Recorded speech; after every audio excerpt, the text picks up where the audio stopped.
No ar, ponto e vírgula. Vamos conversar hoje com o já renomado, conhecido no mundo todo, o juiz Marlon Reis, que ontem, né, a pauta ainda está quente. Ontem ele saiu da magistratura, deu entrada oficialmente no TJ e irá começar a advogar. Por incrível pareça, para alguns deve estar achando assim, mas o juiz passou 30 anos de sua vida dedicado a combater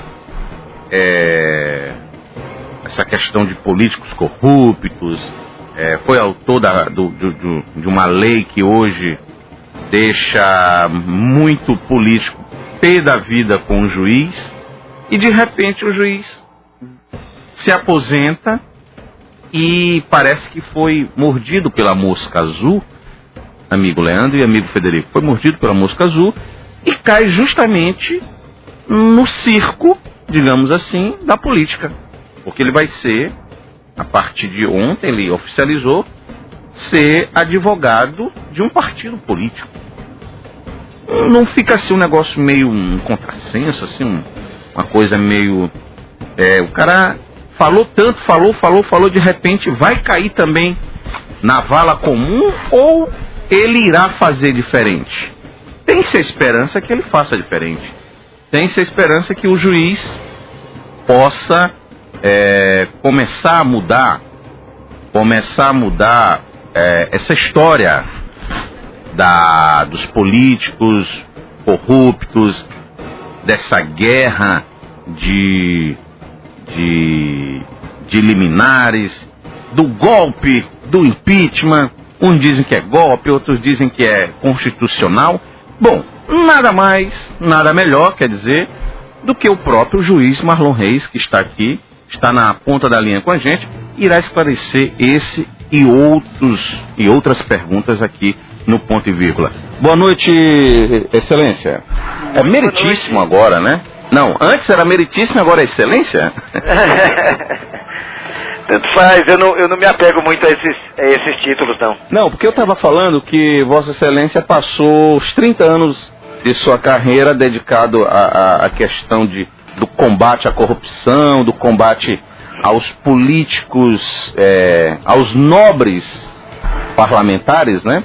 Aos nobres deputados, e de repente você foi mordido pela mosca azul, foi picado pela mosca azul, assim, de entrar na política?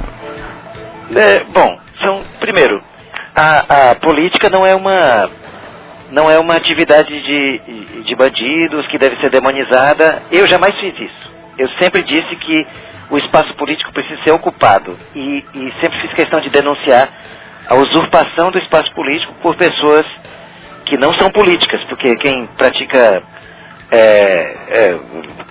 graves condutas para se eleger de qualquer forma não é político, isso não é política. Então, essa sua pergunta, ela me parece impregnada de preconceito contra a própria política. Quem vai participar da política é porque foi mordido pela mosca azul. Quem falava contra a política e participa é porque está virando um pouco, se adequando a coisas erradas. E quando na verdade não tem nada disso, pelo contrário. Eu, como juiz, não podia e nem queria participar de nada que estivesse relacionado a partidos. Mas como cidadão, eu posso e tenho direito, e acho que tenho até o dever moral de colaborar com o universo político. Agora, se é como candidato ou não, eu não sei, porque não é por isso que eu estou deixando a magistratura. Eu estou deixando a magistratura para advogar. Entretanto, se eu quiser, e em algum momento me sentir vocacionado e considerar que é adequada uma candidatura, eu apresentarei com muita facilidade, assim como recomendo qualquer pessoa fazer, porque esse espaço precisa ser ocupado. Ele não é um espaço ruim, a política é uma coisa excelente, é a mais nobre das missões humanas, das missões terrenas, e ela precisa ser exercida por cada vez mais pessoas que se interessem e queiram modificar a realidade. Muito bem, juiz Marlon. Continuando aqui, depois que foi criado a lei do ficha limpa, começou aí uma renovação, digamos assim, dos políticos, né? Começaram a passar os bastões, tipo, os grandes caciques foram enquadrados na lei do ficha limpa e começaram a passar os bastões para os seus filhos, para a sua esposa, porque não pode, né? Eles ficaram enquadrados na ficha, bom, agora não dá para mim, eu vou botar meu filho, vou botar minha esposa, vou botar meu sobrinho. Como é que você avalia esse tipo de renovação que está acontecendo na política? Lamentavelmente tem determinados ambientes onde a lei não pode adentrar, a lei não pode invadir o domínio da cultura. Ela acaba colaborando. A lei da ficha limpa ajudou a levantar a bola da tese de que os candidatos têm que ter uma vida pregressa compatível com o posto que almejam. Só que isso não se dá de uma hora para outra no plano cultural. E o que nós vemos é ainda uma falta de compreensão do que de fato é a campanha. Muitas vezes não só o candidato, como até o eleitor, se utilizam daquele momento como uma forma de obter vantagens pessoais. E aí ele não se preocupa muito em quem ele vai votar, desde que ele esteja sendo devidamente bancado nas suas aspirações materiais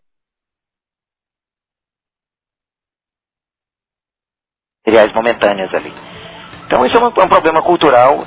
Já me perguntaram se não seria o caso de proibir a substituição dos candidatos por parentes. Eu acho que não, porque eu nunca defendi que a lei pudesse se transformar numa coisa tão extensa a ponto de suprimir a vontade do eleitor. A lei da ficha limpa é bastante rigorosa, mas ela tem limites, porque ela só visa atacar aquelas pessoas eu uso a seguinte expressão: ela é uma peneira que visa afastar apenas o cascalho grosso, e o restante cabe à sociedade fazer. Agora, se eles vão votar no parente ou não é um problema cultural, e é preciso educação política, falar sobre isso com a juventude, com as crianças, para preparar futuros cidadãos que não caiam nesse tipo de armadilha.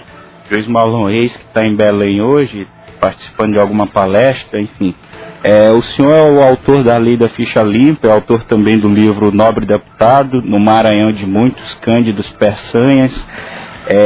O senhor está deixando a magistratura para advogar para a rede. Também. E a rede, ela é um partido que diverge. O senhor já opinou na semana passada, a respeito do impeachment, do afastamento da presidente Dilma Rousseff. E a rede, ela tem divergido em relação a esse impeachment. A Marina Silva, por exemplo, defende novas eleições. A bancada do partido na Câmara está dividida, uns são a favor, outros são contra. Enfim, como é que fica o Marlon Reis no meio disso tudo? Bom, eu defendo novas eleições. Eu falei em alguns veículos nacionais contra o impeachment, não porque eu tenho uma visão extremamente favorável ao governo. Eu, agora que não sou mais magistrado, posso me dar o luxo de falar mais abertamente sobre meu juízo crítico em relação a esses temas. Eu tenho uma visão extremamente crítica. Acho que o PT está pagando o preço dos seus próprios erros. O maior responsável por isso não é sequer a oposição, e a maior prova é de que quem está derrubando o PT são seus aliados, são seus próprios aliados, e não seus antigos adversários.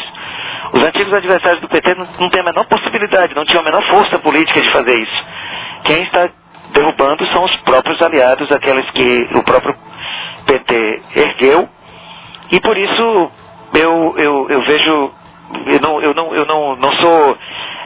eu não tenho muita pena, assim. Mas do ponto de vista constitucional, pensando como jurista, eu não vejo proporcionalidade entre a história das pedaladas, que sim são um fato grave, não deveriam ter sido praticadas, mas eu não vejo proporcionalidade entre isso e um impeachment. Eu não tenho a menor dúvida, assistindo a cena, de que o que se está encontrando é um subterfúgio para derrubar um governo impopular. Aproveitando-se da grande impopularidade, dos escândalos envolvidos, se está substituindo um governo impopular por outro, que igualmente impopular, sem respaldo de legitimidade social algum e também envolvido nas mesmas denúncias. Por isso, eu acho que a melhor via é sim a via das novas eleições. E elas podem decorrer de uma convocação pelo Tribunal Superior Eleitoral a partir do julgamento dos 4 processos que discutem na Justiça Eleitoral, no TSE, a forma como foi obtido o recurso de campanha pela chapa Dilma Temer na eleição passada.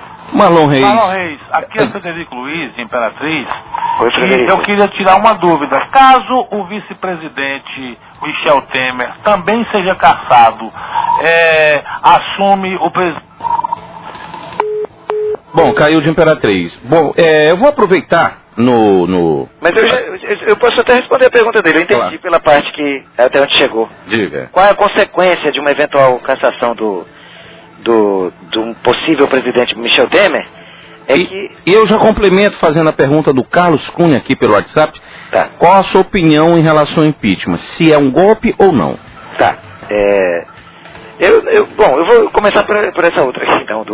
Eu não usaria a palavra golpe, porque eu acho que apesar de nós estarmos num quadro de baixo nível democrático, nós estamos em plena democracia. Erros podem ser cometidos, mas isso não quer dizer, a palavra é muito forte e dá a entender que se trata de algo autoritário, típico das ditaduras e tudo. E eu acredito que não. Pode até ser injusto, mas eu acho que não mereça a alcunha de golpe. Mas eu já disse, inclusive pelas razões que eu apontei, que eu sou contra o impeachment. Eu só não usaria essa denominação.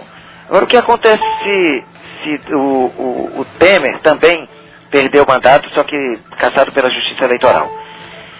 A jurisprudência do Supremo Tribunal Federal e do TSE afirmam há muito tempo, há décadas, que há uma distinção entre as formas de vacância do mandato de presidente e vice por causas eleitorais e por causas não eleitorais. Quando essas causas não são eleitorais, como por exemplo renúncia, morte, impeachment, quando essas causas não são eleitorais, como nos casos que eu mencionei, existe a aplicação do artigo 81 da Constituição, que manda fazer nova eleição, se for nos 2 primeiros anos, e eleição indireta, se for nos 2 anos da segunda metade do mandato. E se for por causas eleitorais, por aplicação de normas que determinam a perda de mandato no âmbito da Justiça Eleitoral, então a jurisprudência afirma tranquilamente que é o caso de nova eleição sempre. Então, mesmo que não ocorra até o final deste ano, quando já completa 2 anos aí de mandato, ainda assim haveria convocação de novas eleições. Eu creio que era isso que o Frederico Luiz estava perguntando. Pois é, juiz, o senhor vai advogar para a Rede, o partido da Marina Silva, que geralmente é acusado pela oposição e pelos adversários de representar interesses de grandes grupos de bancos e grandes grupos de empresas de cosmético, enfim. Qual a sua posição? O senhor vê algum problema nisso? O senhor que é defensor de uma reforma política mais abrangente e um novo modelo de financiamento de campanha? Olha, quando nós olhamos as prestações de contas de campanha e vê para quem as empresas, as mega empresas, inclusive empreiteiras, bancos, para quem elas doaram, não foi para a Rede. Elas doaram maciçamente para o PT e para o PSDB. Aí aparece uma herdeira de um grupo financeiro, que é uma pedagoga, que inclusive era ligada ao PT, é uma pedagoga extremamente respeitada e decide apoiar, e um marqueteiro usa o símbolo de uma pessoa para dizer que o mercado financeiro apoia a Marina. Eu acompanhei aquilo como brasileiro naquela época, não podia mencionar nada por conta dos meus deveres como juiz, mas aquilo foi um golpe de marketing tão ou mais baixo do que o utilizado em 89 contra Lula por Collor, relacionado a questões como aborto e tal. Um simples golpe de marketing. Se quiser ver quem os bancos queriam que fosse presidente, é só olhar as prestações de contas. Lá está, não precisa outro elemento.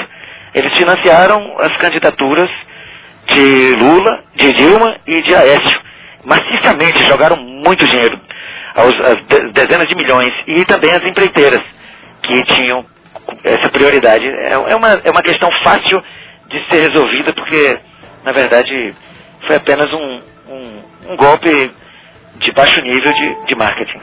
Muito bem, vamos falar agora um pouco do jurídico, né? Vamos deixar um pouco a política do lado. E envolvendo também, claro, política, uma coisa que a gente tem acompanhado bastante, Marlon, em relação a essa questão de o tira e bota dos prefeitos dos municípios aqui do Maranhão. Uma verdadeira gincana, uma verdadeira, eu chego até a dizer uma verdadeira palhaçada, se me permitir o nome, dessa brecha que a justiça hoje dá. Aí o juiz lá embaixo na base caça, e aqui em cima o outro volta, e o mesmo desembargador devolve o outro, causando uma verdadeira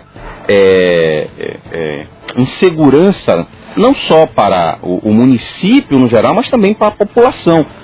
Como é que o senhor vê essa questão, essas brechas da justiça nessa questão mesmo de caçar e voltar e tirar o prefeito?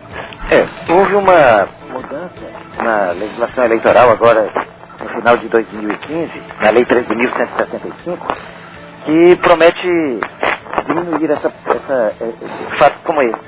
É que a partir de agora, dessas eleições, os afastamentos eles só se darão quando forem determinados pelo tribunal. Enquanto tiver a possibilidade de discutir o tema no âmbito ordinário... Ô Marlon, só se posicione um pouco aí, eu acho que você se posicionou aí e o áudio não ficou legal. Desculpe. Pronto, agora sim. Ok. Tá, então vou recomeçar. Houve uma mudança na lei no final do ano passado, com a aprovação da Lei 13.165, e uma das medidas que ela adota é de determinar que o eventual afastamento de eleitos dos respectivos cargos se dá apenas quando há o que se chama de esgotamento da via ordinária. Enquanto couber recurso que possa autorizar uma releitura dos fatos, não há possibilidade do afastamento. Então, por exemplo, o juiz de primeiro grau, o juiz eleitoral na zona, quando ele cassar, não haverá um afastamento imediato, mas quando se o TRE confirmar essa decisão, aí sim há um afastamento. Então essa mudança na lei reduzirá bastante, sensivelmente esse problema, que realmente, por exemplo, todo mundo sabe da minha postura, eu sou fundador do MCCE, um dos idealizadores e redatores da lei da ficha limpa, todo mundo sabe qual é o grau de zelo que eu tenho por essas coisas, mas também nós temos que ser razoáveis. E o que é importante é a Justiça Eleitoral julgar logo, tanto na primeira instância como no TRE, e dar uma solução mais definitiva para a questão. E isso melhorou na lei. Melhorou bastante com a mudança que eu acabei de mencionar. Muito bem, Leandro. Só para finalizar, juiz... Ainda não. Está à disposição da gente ou está com pressa? Não, estou à disposição de vocês. Vamos lá. Só para finalizar, até por causa do tempo, essa semana alguns veículos de comunicação, depois que o senhor anunciou que deixaria a magistratura, cogitaram que o senhor seria candidato a prefeito, cogitaram que o senhor seria candidato a senador. O senhor tem alguma pretensão a curto prazo, até as eleições desse ano, ou é um projeto para o futuro? Ou o senhor já parou para pensar ou não a respeito disso? Não parei para pensar, não conversei com ninguém sobre nenhum projeto. Eu tenho agora o dever, inclusive pessoal e familiar, de mudar de profissão. Eu vou para uma atividade liberal, que embora, obviamente, eu tenha estudado muito o assunto e tenha já meus planos profissionais para me desenvolver o mais rapidamente possível na nova área, obviamente eu vou estar com minha concentração completamente voltada a isso. Não sou candidato em 2016, estarei trabalhando como advogado neste ano, e muito menos em 2018, que está muito longe, eu nunca tomei nenhuma decisão em relação a isso. Só que, como eu disse, sou cidadão, agora não sou mais juiz, tenho sou elegível, mas realmente não é a minha prioridade. A minha prioridade agora, no momento, é exercer minha atividade, fazer uma mudança que não é fácil. Imagina abandonar a estabilidade do judiciário pela instabilidade da advocacia. Eu não terei mais um olerite, um contra-cheque no final do mês. Eu vou viver da minha atividade profissional. É sobre isso que está concentrada a minha atenção neste momento. Dr. Marlon Reis, muito obrigado pela sua participação aqui no programa Ponto e Vírgula, e vamos ligar sempre a partir de agora, viu? Fiquem à vontade. Eu fico super feliz porque agora eu posso falar com muito mais liberdade sobre o que eu penso, e essa foi a principal razão pela qual eu deixei a magistratura, a atividade da qual eu gostava muito, respeito muito, levo a amizade de todos os colegas, mas só que eu resolvi trilhar um novo caminho profissional. Parabéns. Você está em Belém? Estou em Belém participando do Congresso da Região Norte do Ministério Público. Acabei de falar aqui com os promotores da Região Norte, de todos os estados, sobre medidas para combater a corrupção nessas eleições que vêm. Maravilha, muito obrigado, parabéns pela escolha, né? Porque o Brasil, claro, só tem a ganhar. Muito obrigado mesmo. Fiquem à vontade para ligar quando precisarem. Ok, muito bem. Estávamos falando com agora advogado, né, Marlon Reis, e eu gostei. O Brasil perde um grande... Eu odeio quando ele faz essa pergunta, sinceramente. Vamos ligar para... Eu já reclamei várias vezes, mas enfim, o Brasil perde um grande juiz, entendeu? Mas ganha um grande advogado, como ele mesmo falou, não tem pretensão alguma de ser candidato agora em 2018 e nunca parou para pensar a respeito 2016 e nunca parou para pensar a respeito de 2018, mas enfim, se for candidato a gente ganha também, a gente não vai ganhar um Cândido Peçanha, vamos ganhar um grande deputado, um grande senador que seja. Ele está começando, ele precisa polir mais um pouquinho, porque ele já está falando politicamente, ele defendeu a questão da Marina, da rede, aquela coisa toda, dizendo que os banqueiros estão patrocinando a Aécio, Lula, então ele já está fazendo a parte que lhe cabe, que é defender a Marina. A respeito do tema, tem a participação do Marcão do Itaituba, onde é Itaituba eu não faço nem ideia, mas enfim, o Marcão do Itaituba está só lembrando aqui que a candidata Marina Silva, do PSB, hoje na rede, recebeu 488 mil da mineração corumbense reunida, MCR, adquirida pela Vale há alguns anos. Ou seja, não recebeu só da Natura, não recebeu só lá do Itaú, até a Vale entrou para patrocinar.